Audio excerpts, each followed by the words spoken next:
When we think of mobsters from the Prohibition era, we tend to think of whiskey-fueled young hoodlums daringly hanging out of a limousine window, brutally emptying a full clip of a Tommy gun in the direction of their enemies to settle a dispute over money or territory, which has spiralled into a full-scale gang war, and they quite frankly couldn't care less about any civilians who might be caught in the crossfire during their hunt for blood.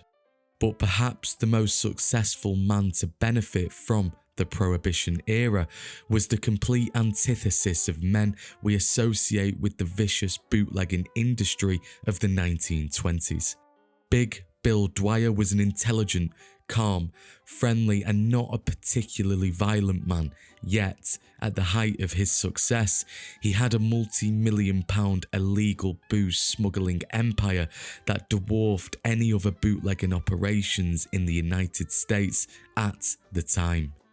The absolute opposite of the traditional stereotype of the 1920s gangster, Big Bill Dwyer looked more like the neighbourhood's friendly father, not a man who completely controlled the supply of liquor in New York during Prohibition and kept some of the most violent mobsters from this era as close friends, including Dutch Schultz, Frank Costello and Owney Madden, men who at one time or another would all spend time as the FBI's public enemy number one, unofficial or not.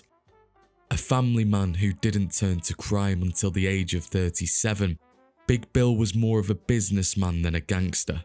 Many of his rival bootleggers usually ended their careers in a violent death or a lengthy prison sentence. However, Big Bill's peaceful approach was clearly a successful strategy to have, as Big Bill went on to make millions from Prohibition and used his spoils to buy numerous sporting teams, including 2 hockey teams, the Pittsburgh Pirates and the New York Americans, plus the NFL team, the Brooklyn Dodgers. This is the story of how a regular dockyard labourer capitalised on the opportunity Prohibition provided and conjured a meteoric rise for himself to become the biggest bootlegger in New York during the 1920s and, for a time, one of the richest men in America, achieving this without ever firing so much as a single bullet and establishing the image of a gentleman gangster which, combined with his elaborate and forward-thinking smuggling operation, coined his moniker of the King of the Rum Runners. This is the story of Big Bill Dwyer. Bill Dwyer was born William Vincent Dwyer on the 23rd of February 1883 in Manhattan. William was the 4th child of Michael Dwyer and Margaret Harrington, 2 Irish immigrants who had sailed over to America around 5 years earlier from Dublin, Ireland. In 1879, when Bill's parents Michael and Margaret decided to leave, Ireland was still decimated from the Great Famine, which occurred around 30 years earlier in 1845 and lasted 4 years until 1849.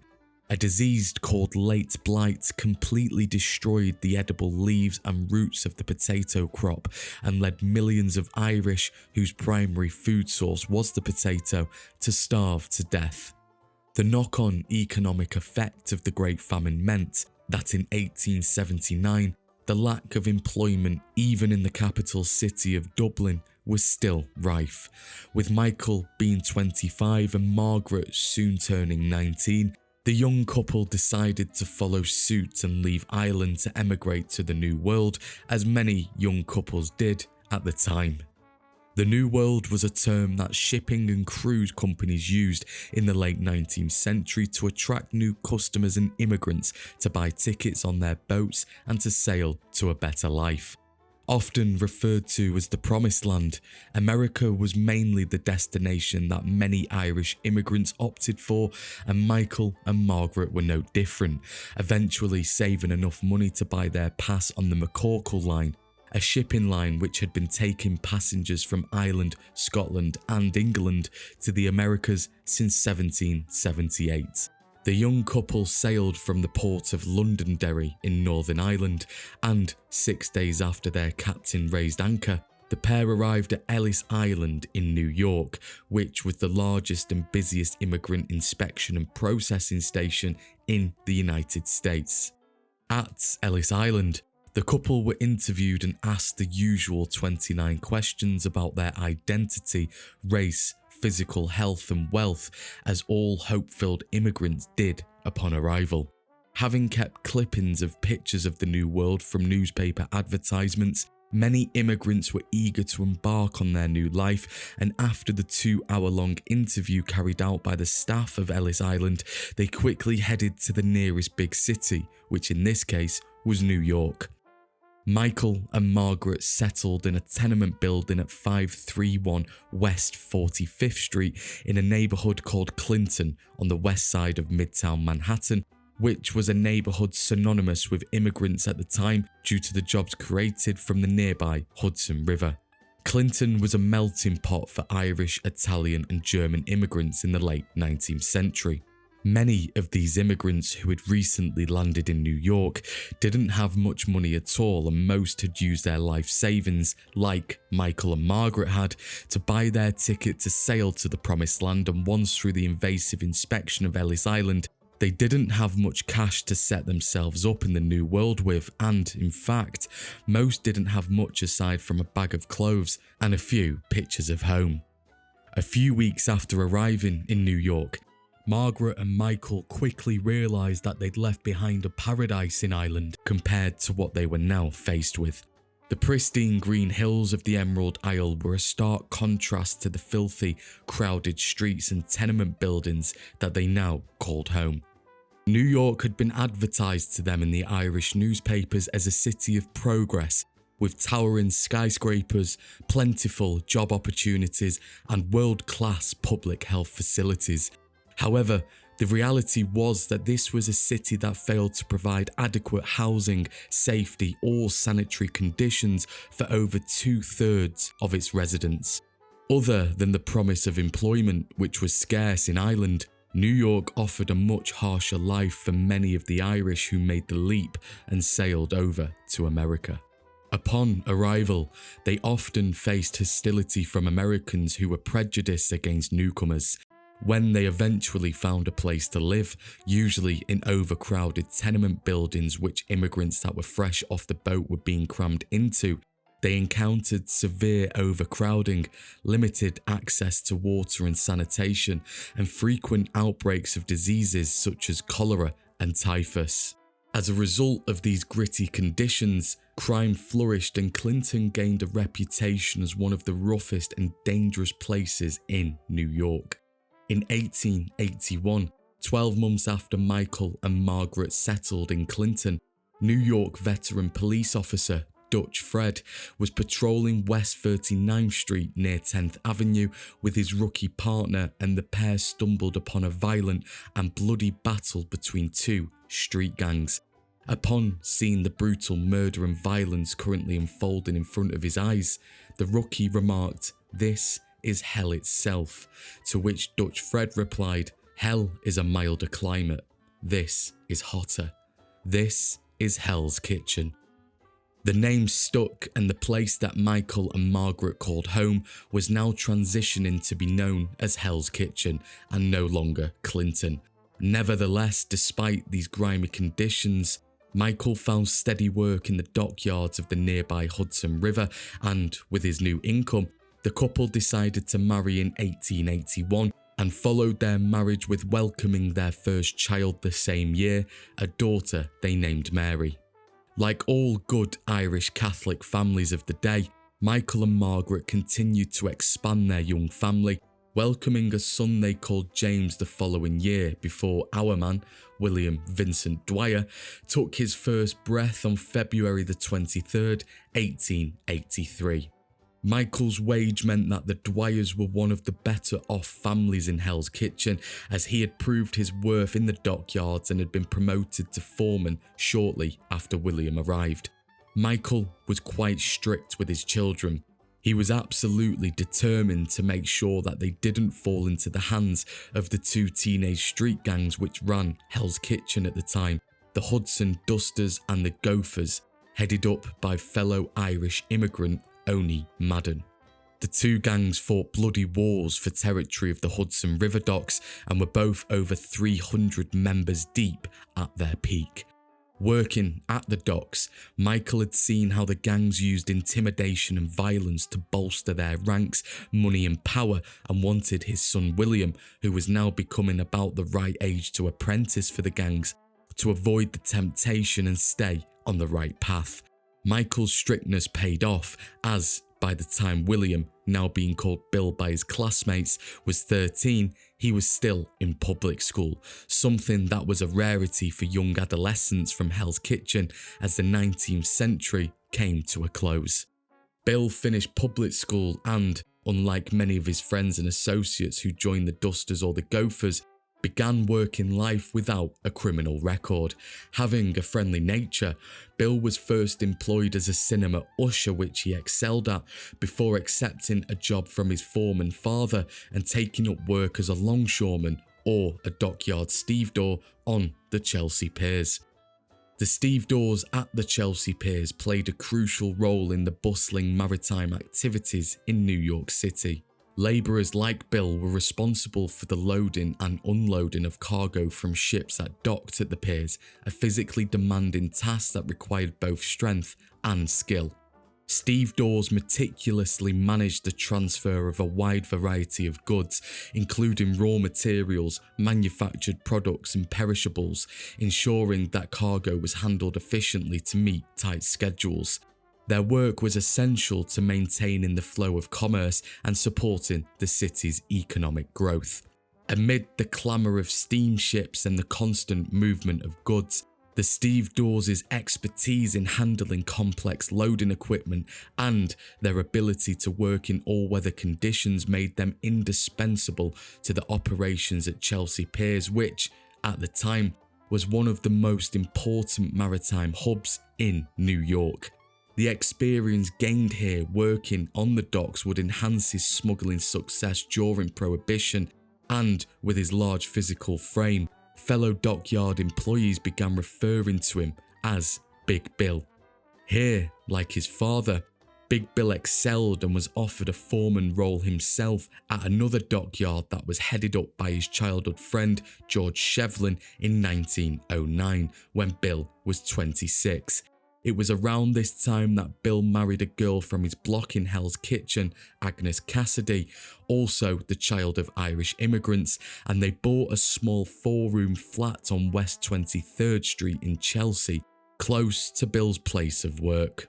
Approaching financial stability under his new boss George Shevlin, Agnes and Bill decided to start a family and welcomed a son, also called William, in 1909. Over the next 10 years, Agnes and Bill continued to expand their family, having 2 more daughters while Bill maintained steady and sober employment. Bill had a young family, kept his head down and wanted to rise through the ranks of the dockyards.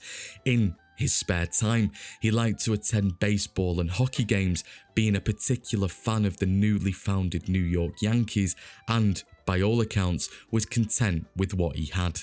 In 1918, Agnes gave birth to twin daughters, which was unexpected, and Bill's wage from the dockyard was suddenly becoming stretched, with 7 mouths to feed in the DWYER household, and this is when Bill first had his head turned towards the temptation of the quick cash of the underworld. Needing another income stream to support his family and being a big fan of sports, Bill started a small-time illegal bookmaking operation amongst the dockyard workers.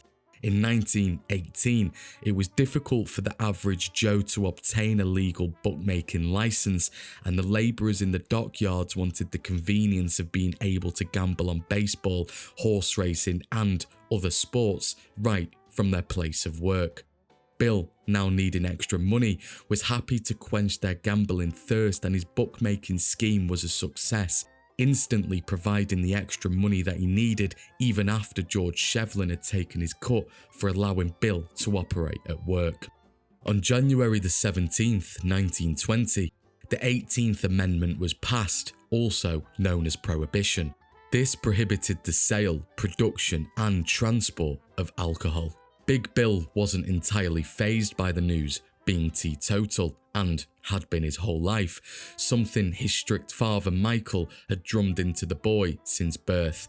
However, for Bill's boss, George Shevlin, prohibition was very bad news. Shevlin had siphoned some of his lucrative wage from managing the dockyard and invested it into opening up a series of shabby watering holes in and around the Chelsea piers, mainly targeting the down and outs or alcoholics from the dockyards to spend their wages. With the enforcement of prohibition, Shevlin decided to keep his saloons open and buy illegal, homebrewed beer from 2-bit bootleggers operating out of Hell's Kitchen. To say that the booze that Shevlin was now buying was substandard would be an understatement. The beer was piss-weak needle beer that had usually been brewed in the basements of the filthy tenement buildings that Big Bill had been born in. Not only was it potentially dangerous, the booze was of a dreadful quality and was driving away even the hardest of drinkers, with Shevlin losing his clientele at a rapid rate. Seeing his friend at dire straits, Big Bill used his intelligence to find a solution for his boss's problem. Informed by his vast web of employees and experience working on the front line of the docks, Big Bill found out that prohibition agents had confiscated vast quantities of alcohol in the first few months of 1920 and stored it in hundreds of government-owned warehouses that surrounded Chelsea Pier. There had been some small-scale attempts by bootleggers to steal this alcohol. However, they had all been unsuccessful and ended in violence, with the thieves being shot dead. Big Bill was firmly anti-violence. He believed that not only was it unnecessary, but it was also bad for business and that there was always an easier way. Throughout his criminal career, this approach set Dwyer apart from his peers. Bill explained to Shevlin that through bribery they could obtain the alcohol, and the duo set up a small criminal gang made up of longshoremen and stevedores from the docks. The gang were all Irish and natives of Hell's Kitchen, like Shevlin and Dwyer, who would join their ranks and form their embryonic bootlegging operation. With a strict policy of non-violence reiterated to the new recruits, Big Bill began using his waterfront contacts, newly found bookmaking spoils, and Shevlin's saloon profits to bribe key employees who would aid the gang in liberating the alcohol stored in the government warehouses. The employees they bribed would produce false permits which would allow Big Bill to withdraw large quantities of the alcohol from various different warehouses. The gang would then borrow trucks from their place of work, with Shevlin signing the vehicles out, to transport the alcohol to Shevlin's saloons. The booze was an immediate hit with Shevlin's regulars, and before long, his saloons were up there with the busiest amongst the working class in Manhattan. Big Bill had solved his boss's problem and Shevlin was happy. However, Big Bill, being a natural entrepreneur, and spending the first 37 years of his life content with his lot, now decided that for the first time in his life he wanted more. What the duo and their gang had stolen from the warehouses was minuscule compared to the amount of alcohol that was actually stored in them. They hadn't been greedy, as their main aim was to supply Shevlin's bars, but Big Bill had seen how easy it was to steal what most of the population now craved. Every man and his dog in the United States still craved a drop of the good stuff, and most of the population disregarded prohibition, thinking of it as a ridiculous law. Nowhere was this more true than in New York, with the NYPD now destroying, raiding and confiscating all alcohol in the city and shutting down any bars in the area and arresting their proprietors. Secret bars called speakeasies began opening up in the city. Speakeasies were often hole-in-the-wall watering holes that required a password or a form of ID to show you weren't a prohibition agent undercover. In a speakeasy, you could get a quiet drink of illegal booze without any of the aforementioned prohibition agents knowing. During the height of Prohibition, there were over 30,000 speakeasies in the Big Apple alone, and Big Bill realised that surely George Shevlin wasn't the only ex-saloon, now speakeasy owner who was struggling to source the product. Bill got word that actually most of the warehouses in and around Chelsea Pier were storing industrial alcohol, which the government had ordered to be produced for factories around New York. This alcohol was an impure form of ethanol, which was used as a solvent and not fit for human consumption. However, for a lot of bootleggers in the city who were only a few months into their new line of work and had plenty of thirsty New Yorkers wanting booze and whiskey, this alcohol was gold. They would use this industrial alcohol to make tainted liquor. Often the booze they made was deadly, but it sold, and Big Bill knew that there was a fortune to be made. He convinced Shevlin to sign out the trucks once more, and the gang again set about offering bribes to warehouse guards and obtaining false permits from the police to withdraw huge quantities of this industrial alcohol to load up their trucks and drive off. There were over 10 million gallons of it currently being stored in warehouses in New York, and no one noticed the gang stealing a few thousand gallons at a time. They stored the alcohol at their dockyard in the company garages, and using his contacts on the waterfront, Bill found a number of customers in the form of 2-bit bootleggers with their own one-man band operations that could make use of the alcohol. Their embryonic bootlegging enterprise was an instant success and brought in more money each week than Bad Bill and Shevlin would make a year combined. They decided to quit the dockyard and reinvested their profits into buying their own trucks, warehouses, and to hire experienced hoodlums from their native Hell's Kitchen to guard their operation, still opting to refrain from violence. However, they soon would have no choice. As their success grew, so did the spotlight on the gang. The bootlegging business was an increasingly brutal and violent one. As Prohibition in the 1920s roared, so did the frequency of bodies turning up in New York streets. Big Bill and Shevlin were hands-on bootleggers, opting to drive their trucks themselves when making deliveries or stealing the industrial alcohol from warehouses. On one night, in April 1921, 2 of the gang's trucks were hijacked by bloodthirsty rival bootleggers, and the truck drivers were ruthlessly assassinated as they made a drop in Midtown Manhattan. This shocked Big Bill and Shevlin, who were anti-violence, and they paused their operation for over a month, thinking long and hard about whether they were cut out for this kind of work. Ultimately, George Shevlin decided that Manhattan was becoming increasingly dangerous, and with the gang now firmly on the bootlegging map, he feared that he and his family could be in danger with rival gangs wanting to muscle in on what they had, and decided to leave New York in May 1921, heading south and leaving the whole operation to Big Bill. Bill continued to lead his men, now being referred to as the DWYER gang, from the front. He continued to drive his own trucks, which would eventually spring him the opportunity to expand his bribery network from local Chelsea Pier cops to greasing most palms of the NYPD. And word spread that Big Bill DWYER needed protection and had big bucks to spend. Over the next few weeks, Big Bill received visits at his newly established headquarters, an office in the New York Central Building at 230 Park Avenue in Manhattan. These visits were from the many corrupt officers, detectives, and Prohibition agents currently operating in the city who were all looking to join Big Bill's ever-expanding payroll. Bill agreed and, in return, received protection and connections to help his now multi-million-dollar business flourish. As 1921 transpired into 1922, Big Bill's operation continued bringing in millions of dollars, and he reinvested this fortune into expanding his bribery network. Bill targeted one man in particular, Jimmy Hines, a Democratic Party politician and one of the most powerful leaders at Tammany Hall in New York, the headquarters of the Democratic Party.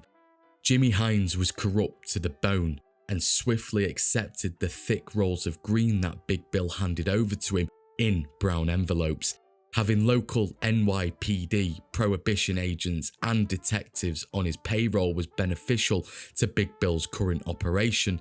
However, with Jimmy Hines in the DWYER gang's corner, Bill was able to pay off the Coast Guards of Long Island and most of the Long Island Police Department, meaning that he could transform his operation from stealing industrial alcohol from warehouses and selling it to bootleggers to importing the finest whiskey, beer and gin from Canada straight to the front door of the 30,000 New York speakeasies currently open for business during the second year of the dry era, without any watchful eyes from law enforcement keeping tabs on his operation. With Jimmy Hines offering personal protection to Big Bill, he wasted absolutely no time in setting up his smuggling operation. He bought a fleet of boats which were quick for the time and made connections with a Canadian supplier who would anchor their boats offshore, loaded with the booze. Big Bill's rum-running boats would then meet the supplier's boats and be filled with their illegal cargo before transporting it to one of the many dockyards on Long Island, which Big Bill had paid off the owners of through his Chelsea Pier connections. There, the cases of booze would be loaded into Big Bill's trucks and driven into Manhattan, where they would be dropped off at the various bars around the city that Bill had negotiated his way to be the main supplier of booze, all without firing a single bullet, something incredibly rare for the time. The new smuggling operation, like the industrial alcohol one, was a huge success. Bill wasn't the first, however, to have the idea of importing illegal beer. In the previous 12 months, smaller bootlegging operations had also tried to get their product past the Coast Guards and safely to the shore. However, they had been caught by the quick Coast Guard craft and had their beer confiscated. Even Arnold Rothstein, a fellow bootlegger and a real New York heavyweight, who was the face of organised crime in the 1920s, had unsuccessfully attempted to set up a sea-bound smuggling route into Manhattan, however had failed to pay off the right people and succumbed to using the land, not the seas, for his operation. Big Bill was the first of his kind to successfully infiltrate the US Coast Guards and the Long Island Police Department, and this was all down to his highest earning payroll employee, Jimmy Hines.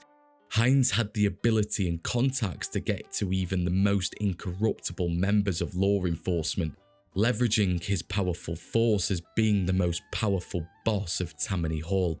His network of corrupt police officers, Coast Guards and prohibition agents stretched far and wide, and with the thousands of dollars that Bill was paying him each week, the aforementioned network of Hineses were now on Bill's side. In a short 18 months, Bill had gone from a humble dockyard labourer to the biggest bootlegger in New York and found himself the head of a multi-million-dollar operation, which he treated like a business and truly put the organisation in organised crime. He dressed himself in the fanciest suits, kept the swankiest abodes, and was regularly dropped off in chauffeured limousines at the most upmarket establishments in Manhattan. A man of nightlife, Big Bill was often seen swanning under the bright lights of Broadway of an evening before returning to his recently purchased family home at 167 140th Beach Street in the affluent area of Bell Harbor, Queens, which set him back around $2 million in today's money. Big Bill was now making millions of dollars a year, and he didn't hide that fact. The term meteoric rise was an understatement. However, as the 1920s roared, the heat on the streets was also increasing, with more aspiring and savage bootleggers and gangs emerging from the depths of New York slums, wanting to make something of themselves. The immense money-making potential that Prohibition had spawned resulted in beer wars across the country. Rival factions began fighting over territory, and it was no different in the Big Apple. Bodies were turning up slaughtered, trucks were being hijacked, and public shootouts and assassination attempts were happening more and more frequently. Big Bill was now the largest distributor of illegal booze in the United States, and even though he was untouchable in Manhattan, his trucks would be subject to hijacking and shootouts when they left New York. He understood that he now needed to ditch his anti-violence policy and required protection and allies, and, as fate would have it, sprung the partner he'd so desperately needed straight into DWYER's lap.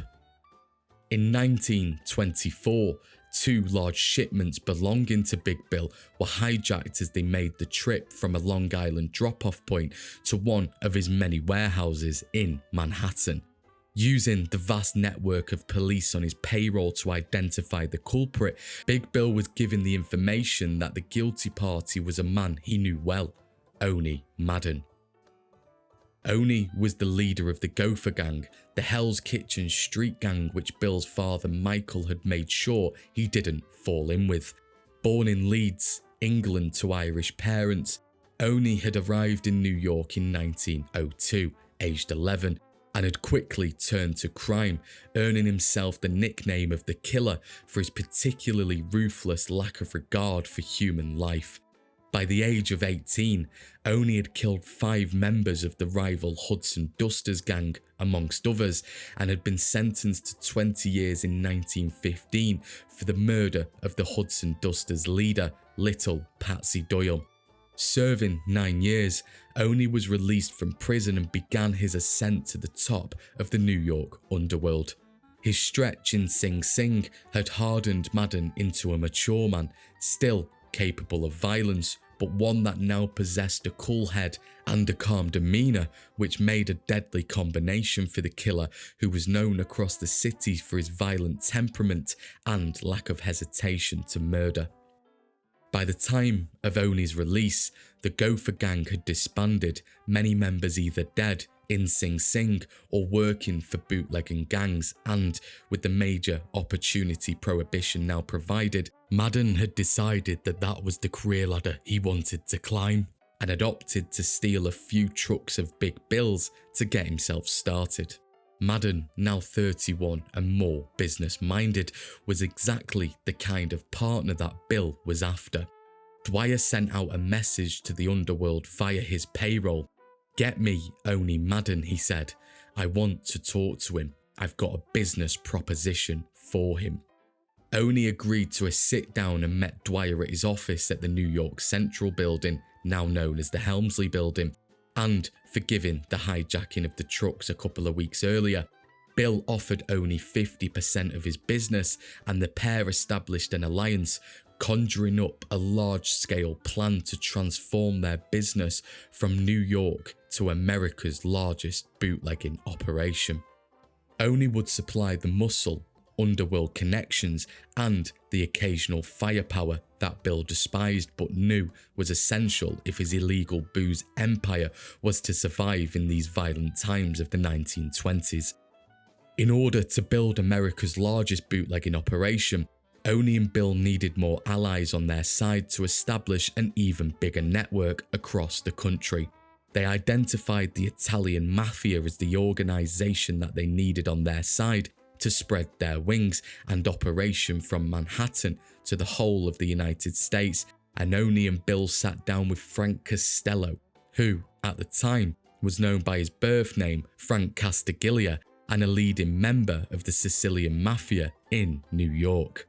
Frank had been an apprentice of Arnold Rothstein's up until this point, learning from the brain, as Rothstein was referred to as, how to transform crime from a thuggish operation into a smooth operating, organised business where violence was avoided wherever it could be and therefore didn't attract the headlines, which was an approach that Bill could get on board with.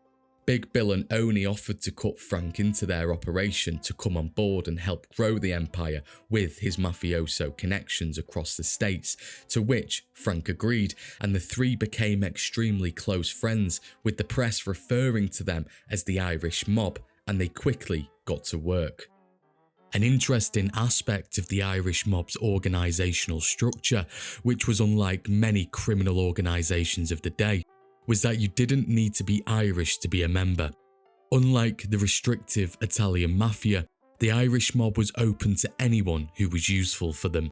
This meant that Jews, Italians and African Americans worked hand in hand with the Irish dockyard workers, which formed the backbone of the gang.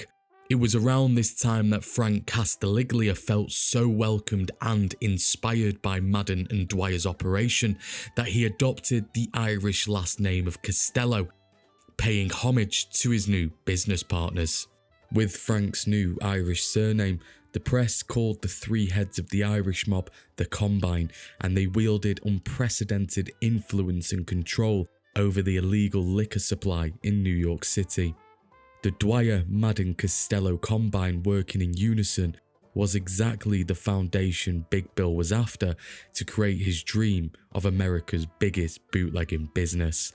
With Big Bill's bribery payroll, business acumen and Jimmy Hines' political influence, Owney Madden's muscle and feared reputation, and Frank Costello's Italian contacts across America, the Irish mob was the most powerful criminal organisation in New York, hands down.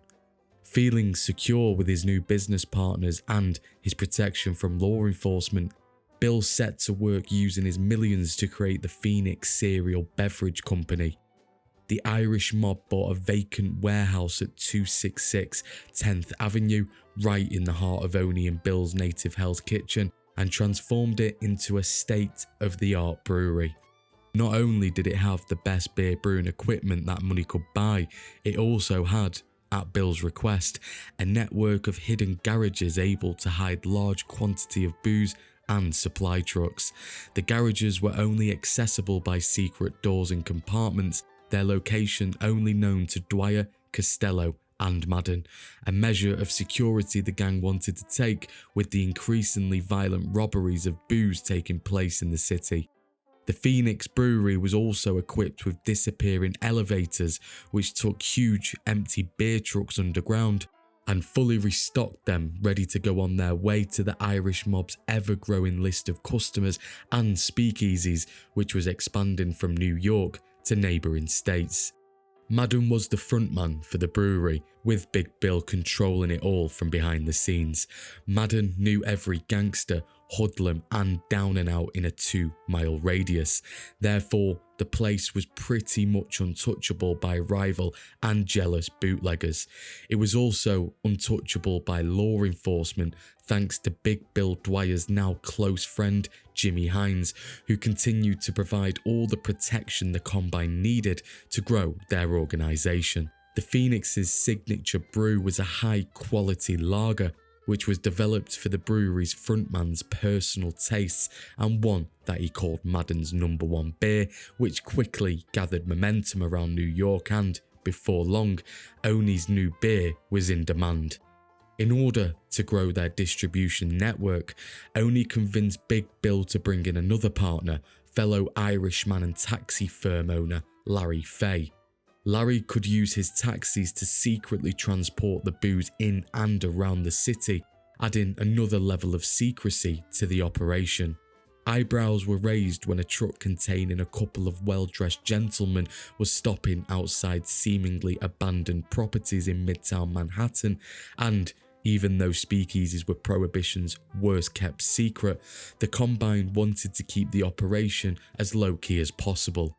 Larry could load up cases of whiskey, vodka, rum and Madden's #1 beer into the back of his taxis, with another Combine member in the back so it looked like the taxi had a fare from the outside, and safely and discreetly drop off the illegal booze at the speakeasies.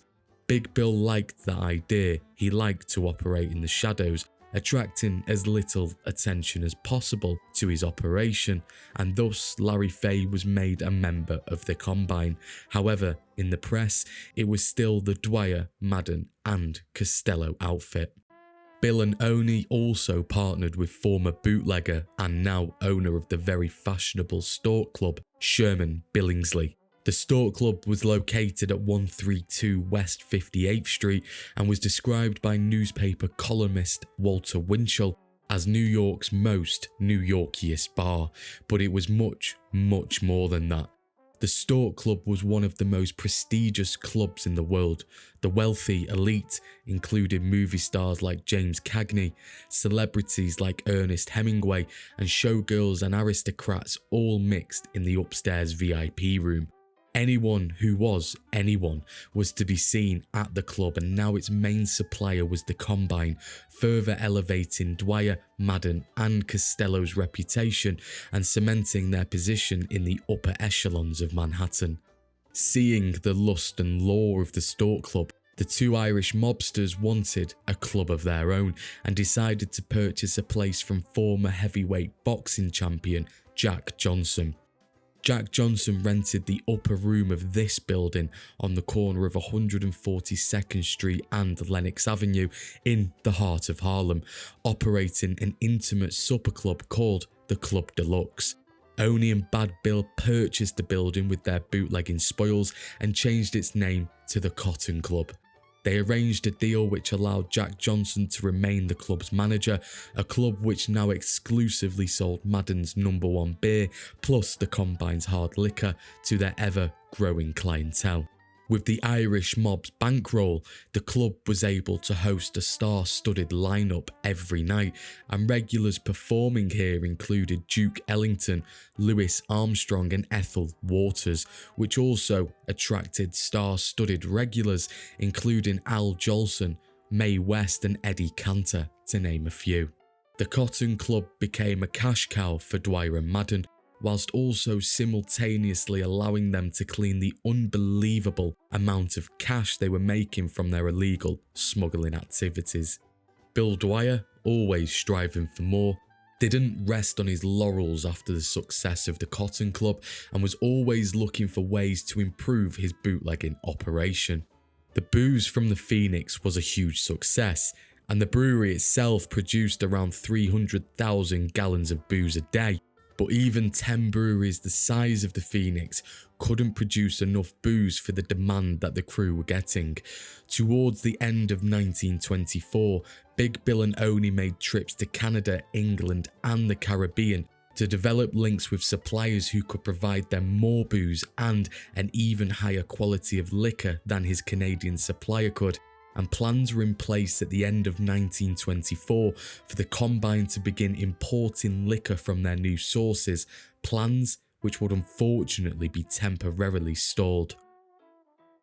It's estimated that there was actually more booze being drunk in New York now Prohibition was in place than when it was illegal, and you could pretty much get a drink in New York as easily as you could get a snack or new clothes. This alcohol was supplied mainly by Big Bill and his gang, who had been smuggling bootleg booze into Manhattan for the last 2 years with little to no resistance from law enforcement. Their success forced public outcry, and in 1924 the federal government acted. Increased investment was provided for the Coast Guards to stop the flow of illegal alcohol. The US authorities sanctioned construction of new, faster Coast Guard ships which were built by the Skopinich family on Long Island. They ran the Freepoint boatyard and produced 12 new Coast Guard craft, specially equipped with military-grade searchlights and horns to halt Big Bill's Rum Runners. Even Jimmy Hines couldn't stop this move from the US authorities, and for a few weeks, Big Bill's boats were seized by the new Coast Guard craft. However, he was willing to invest a lot more money into upgrading the boats that currently sailed on the New York waters than the federal government were. Undeterred, Big Bill dipped into his many millions to adapt to the evolving landscape. He used his longshoreman connections and the extreme wealth he now had at his disposal and purchased a fleet of ships which would rendezvous with his suppliers' ships miles out at sea at the newly established Rum Row. Rum Row was the nickname given to a line of suppliers' freight ships loaded with liquor anchored just beyond the maritime limit of the United States, which had increased to 12 miles on November the 21st, 1924, the same day that the US authorities also sanctioned the construction of the new Coast Guard ships.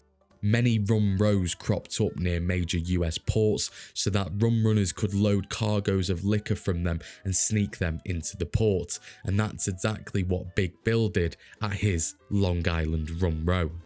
Once at Rum Row, the supplier's booze would then be safely transferred to the Irish mob's ships.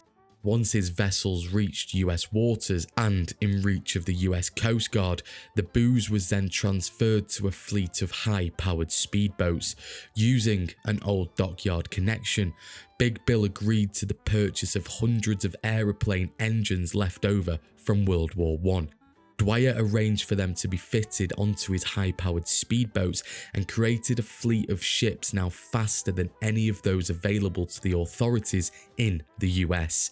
Once the booze was loaded into his speedboats, they would deliver the cargo at night to reduce detection, and even if they were detected, the Coast Guard might be able to see them, but they would never be able to catch them. On the off chance that the Coast Guard might catch them if something went wrong, Big Bill arranged for his boats to have bulletproof steel plating and high-caliber World War I machine guns installed onto them, so they were not only superior in the speed they could reach, but they could also destroy and sink any Coast Guard craft with their new immense firepower. Once the booze-filled boats reached land, they were now unloaded at docks which were protected by the local 791 of the International Longshoremen's Association. This was a registered workers' union, meaning that law enforcement couldn't touch the cargo here even if they wanted to, which they didn't. As all the Long Island Police Department were on Big Bill's payroll, it was just the US Coast Guards that he was having a hard time with. The local 791 union was also controlled by Madden and DWYER, paying off the stevedores and the labourers for the safe delivery of their cargo into their trucks. Whilst it was still dark, the longshoremen loaded the trucks with the liquor bound for New York City, and once they reached Brooklyn, they were loaded into the fleet of taxis supplied by Larry Fay and safely delivered into the city. This was an extremely well-run, well-oiled, smooth operation.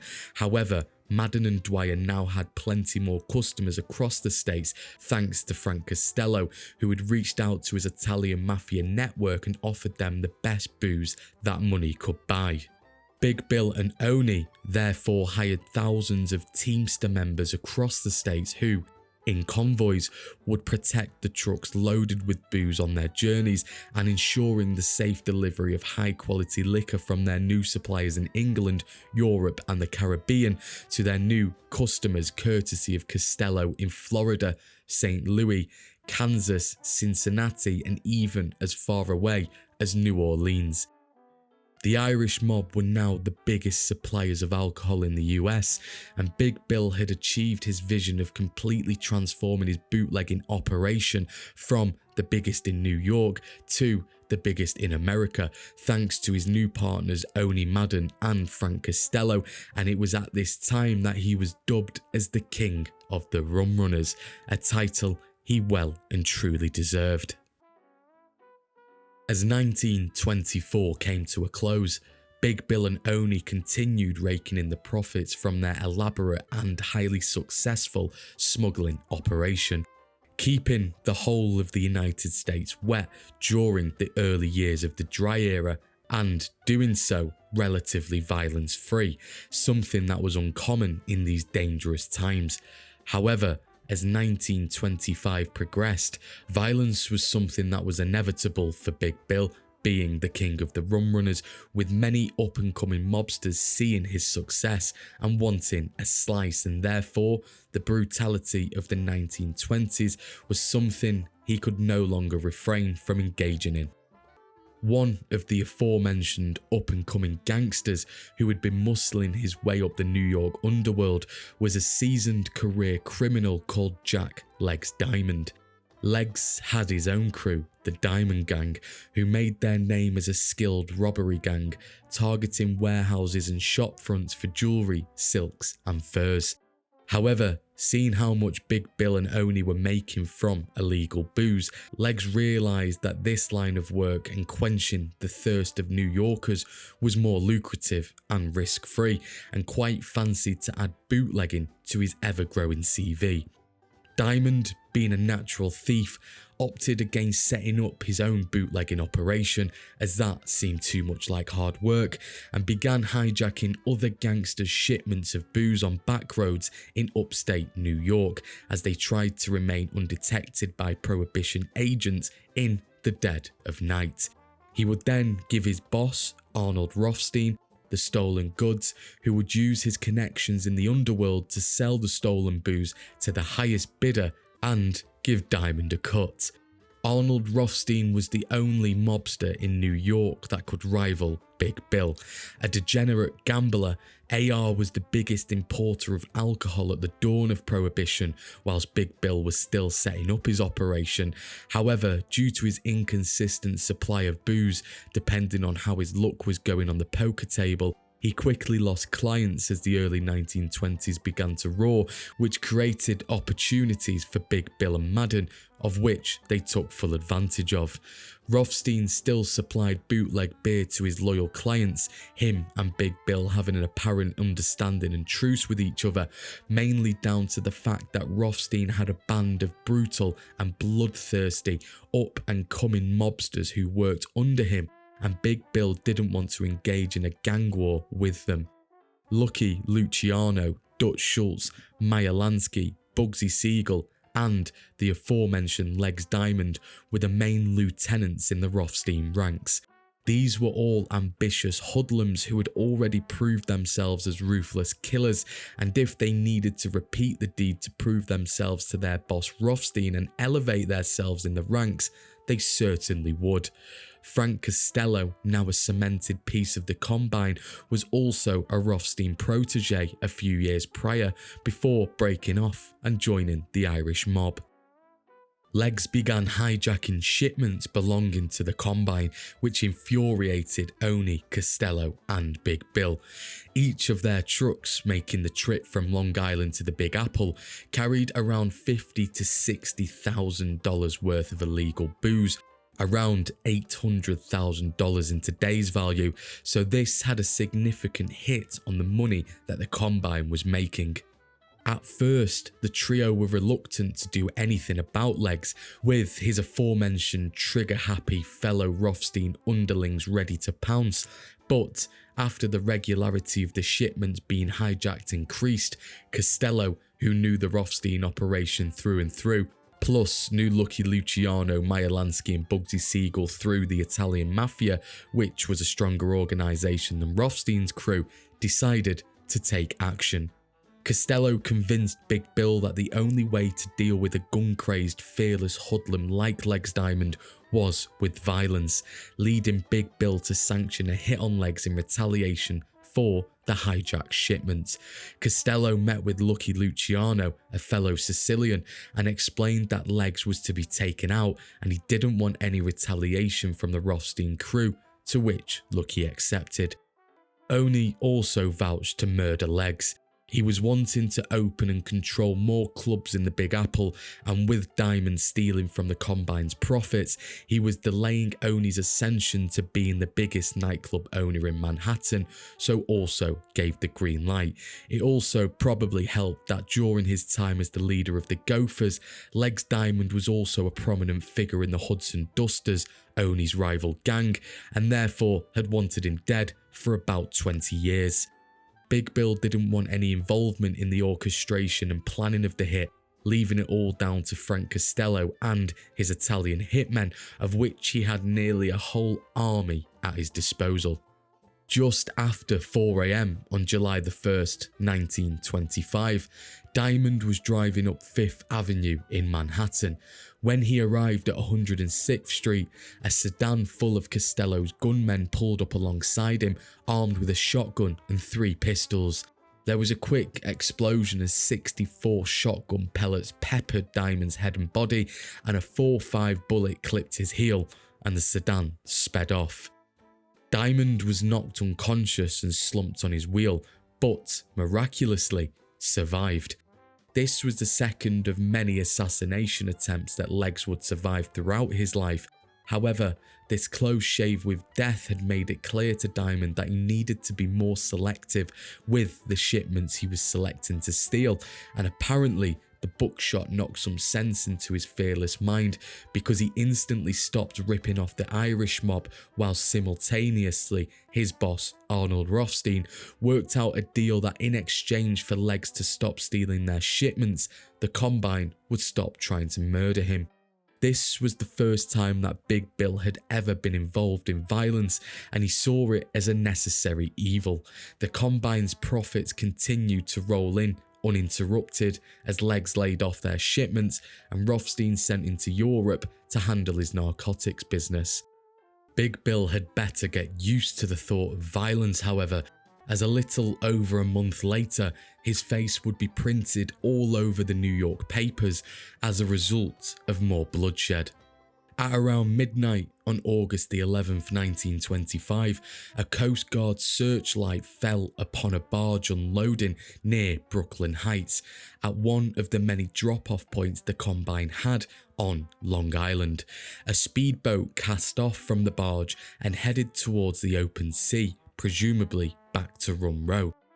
Immediately suspicious, Carl Schmidt, the captain of the Coast Guard boat CG-145, pursued the speedboat and fired 3 blank shells as a warning for the rum runner to stop. The warning was ignored. Schmidt then turned his searchlight on and fired 3 shots across the fleeing speedboat's bow. Still, the boat refused to stop, and Schmidt fired another shot which pierced the vessel's pilot house, and the boat came to a stop. Schmidt climbed aboard the speedboat, which he discovered was a Josephine K from Nova Scotia, and her captain, William Cluett, lay unconscious in the cabin, shot by the Coast Guard's bullet, which had also split the ship's wheel in 2. Cluett was taken ashore but never regained consciousness and died a few hours later. Also on board the speedboat, the Coast Guard found 500 cases of rum worth $100,000, around $1.7 million today, and quickly found out that this was cargo belonging to Big Bill, and William Cluett was a Combine employee. Authorities tried to prove that Big Bill was the owner of Josephine K. However, with Bill keeping nothing in his name, they couldn't link the cargo to the Combine. However, Bill was firmly in Prohibition agents' sights, and they would become relentless in indicting the king of the Rum Runners, no matter how much green Jimmy Hines tried to grease their palms with. 3 weeks later, a malfunction in the equipment missed for weeks on end by the workers of the Phoenix Brewery resulted in the whole building to be flooded with Madden's #1 booze. This was a brewery which produced 300,000 gallons of beer each day, and in a few short minutes, everyone on 10th Avenue was ankle deep in foamed up booze, and the scent of illegal liquor spread across the whole of Hell's Kitchen and afar. Quickly latching onto the scent, Prohibition agents raided the Phoenix using sledgehammers to break through the walls and shut down the operation. Only 4 men who worked at the brewery were arrested, with Big Bill and Madden not being on site at the time. But the agents had confiscated everything on site, and the Combine would have to relocate their brewing headquarters, which would make a significant dent in their bankroll. Bill felt the Prohibition agents breathing down his neck as, ultimately, his untouchable operation was slowly becoming more and more compromised, as the government assigned more officers, detectives and financial resources to investigate the Combine's operation, and he knew they were getting closer. It wasn't only the brewery workers who were getting sloppy with their work either, as on September the 4th, the Allegro, a rum-running yacht owned by Big Bill and Madden, was seized by the Coast Guards just off Long Island. 12 of the Combine's men were on board, all found to be blind drunk, which led to their sloppiness and capture. Also on board was $120,000 worth of whiskey, some of which the crew had evidently sampled, and this was the biggest score the US Coast Guards had captured since the start of Prohibition. When the 12 crew members sobered up the next morning back on shore, they squealed to the Prohibition agents that the booze was the property of Owney Madden and Bill DWYER, giving crucial information about the longshoremen's union, the dockyards where they unloaded the cargo, and the routes the boats took to Rum Row. The authorities now had crucial information on the Combine's operation, however, were not able to prove that the cargo was owned by the duo, and therefore no arrests could be made. However, the cracks were firmly beginning to show in their business, and it wouldn't be long before Big Bill was in cuffs. With the authorities' new information, more and more of the Combine's boats were involved in shootouts and captures from the US Coast Guards, which also made a significant dent in the Irish mob's profits. Wanting to settle it without violence, Big Bill set up a meeting with Coast Guards to directly bribe them with $500,000 to split between them. However, the Coast Guards at the meeting were actually undercover Prohibition agents who had set up a sting operation, and Big Bill was arrested and sent to the Tombs to await his trial. The new Prohibition agents which had been deployed in New York were incorruptible, and not even Jimmy Hines could bribe them. Big Bill was convicted of running a $25 million a year rum running ring and sentenced to 2 years imprisonment at the Atlanta penitentiary. This came as a great shock for Bill, who was not a mobster at heart and had always looked upon himself as a businessman and not a gangster. He might have thought himself as not a gangster because he refrained, for the most part, from violence, but in the eyes of the law, he still violated the Volstead Act and made untold riches in the first 5 years of Prohibition, so the sentence was worthy. Jail had a real detrimental impact on Bill's life. He now had 5 children and a wife at home who would be without a father figure for the foreseeable. Big Bill turned 45 in prison, and his health began to be affected by his time inside, resulting in 2 emergency operations on his heart. After his operations, with jail clearly taking its toll on him, and with a lengthy jail sentence still ahead of the king of the Rum Runners, Bill remarked to the Daily News during a press interview that "I wish I had never seen a case of whiskey. I spent years in daily fear of my life, always expecting to be arrested, always dealing with crooks and double-crossers, and now look at me. My wife is heartbroken, and I am worse than broke." Owney Madden and Frank Costello handled the Combine's affairs whilst Big Bill was serving his time, opening more clubs and adding to the Combine's portfolio. Unfortunately, their rum running days were gone. With the heat that the highly publicised case of Big Bill brought, any Coast Guards or Long Island police officers that were on his payroll now cut themselves free from it, deeming it too risky to remain being paid off from the Combine. Madden and Costello had become customers of other bootleggers to keep their clubs, like the Cotton Club, fully stocked. After 13 months in prison, Big Bill won an early parole and was released for good behaviour in 1927. Whilst he was inside, the bootlegging landscape had changed and the Italian mafia was now on the ascendancy. Realising that the Irish mob's time was coming to an end, he began to withdraw from crime and began investing his bootlegging bucks into legitimate businesses, mainly sports teams, which was his passion. In late 1926, Bill's friend, Tex Rickard, famed boxing promoter and founder of the National Hockey League, convinced Bill to purchase an NHL expansion franchise to play at Madison Square Garden, a venue that Tex Rickard also partly owned. Big Bill purchased the Hamilton Tigers for $75,000 and renamed them the New York Americans. With the fortune Big Bill had made during Prohibition, he handed out lucrative contracts to the league's best players in a bid to make the New York Americans the best team in the league. He handed a 3-year deal to forward Billy Birch, worth around $150,000 a year in today's money.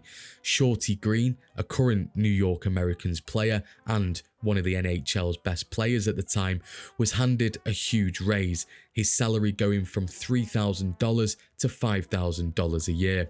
To put that into perspective, most NHL players were earning around $1,000 a year, and Billy Birch was earning 25 times that, so the law of the New York Americans was strong amongst the professional hockey players, and they soon built a formidable team.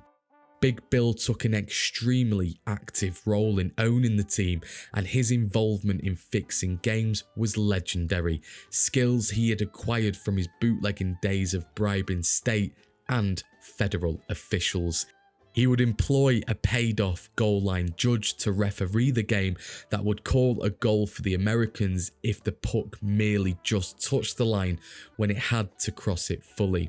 He would host lucrative events with NHL referees and pile them full of the finest food and grease their palms to make sure that every 50-50 in a match went the way of the Americans.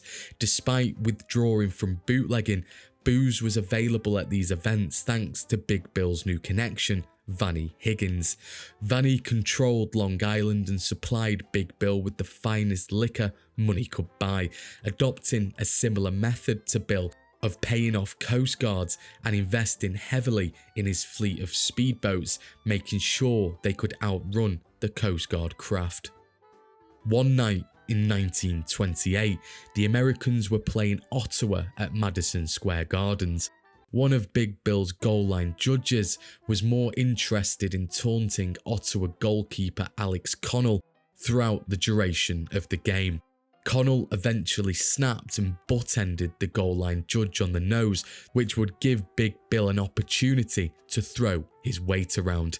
The usually anti-violence Big Bill became visibly incensed at the Ottawa goalie, and during the match contacted Vanny Higgins, who organised for 2 Brooklyn hitmen from the Higgins gang to murder Alex Connell for his act of violence towards Bill's friend, the goal line judge.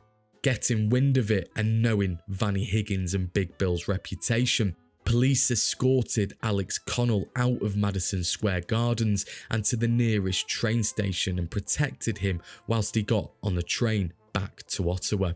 When the train left the station, one of the Higgins hitmen approached Connell and asked if he was the Ottawa goalkeeper, Alex Connell. Connell, knowing he was in danger, lied and said he was not, which was probably the smartest decision of his life, because, as a result, the Higgins gunmen left the train at the next stop and Alex Connell lived to see another day.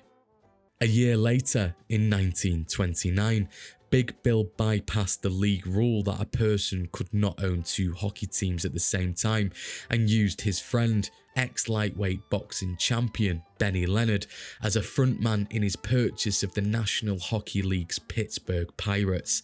The Pirates, unlike the Americans, didn't find much success and eventually folded less than 12 months later. Undeterred from his latest failure, Bill branched into a new sport and bought the football team, the Dayton Triangles, for $2,500, swiftly renaming them to the Brooklyn Dodgers and relocating them to Ebbets Field. Like with the Americans, Bill adopted the tactic of vastly overpaying players and bribing officials, which brought some success for the Dodgers. After 3 years of owning the Dodgers and vastly overpaying his players and officials, DWYER began hemorrhaging so much money that he was forced to sell the Dodgers to 2 former New York Giants players, Chris Cagle and John Sims, for $25,000 in 1933. Even though he sold them for 10 times more than what he had paid for them, Big Bill estimated that he still lost around $30,000 in the 3 years he owned them, around $250,000 a year today. Realising that football wasn't for him, Big Bill bought the famed Tropical Park Horse racing track in Miami, Florida, and had a lucrative time fixing races and paying off jockeys. 6 months after the purchase of the Tropical Park track, Bill bought the Coney Island racetrack in Cincinnati, Ohio.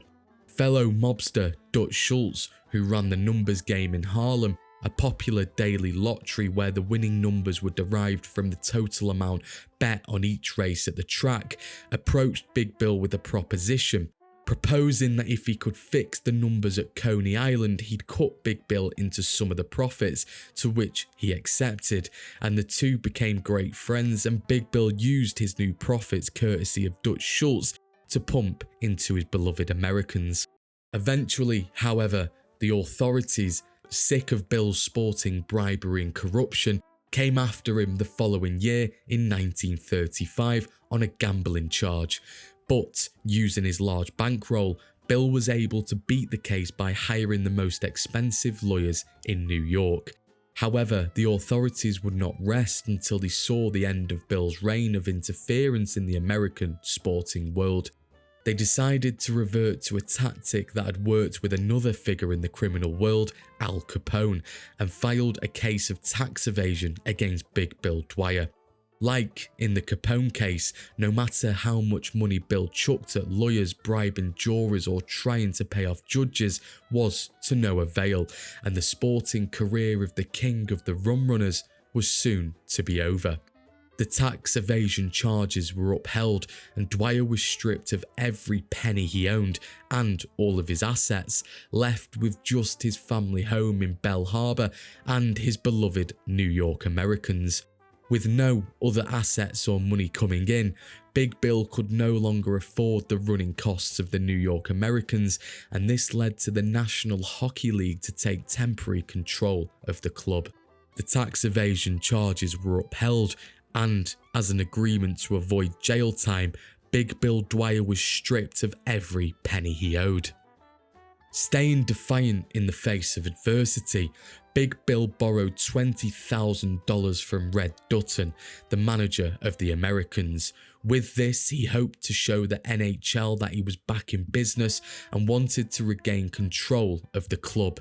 Instead of paying his team's overdue salaries, in a last-ditch attempt to regain some money, a desperate Big Bill decided to try and multiply his $20,000 in a game of craps, which inevitably failed, and he lost the lot. Unable to pay his team, and with no other way to raise any more capital, the NHL expelled Big Bill permanently and took full control of the New York Americans.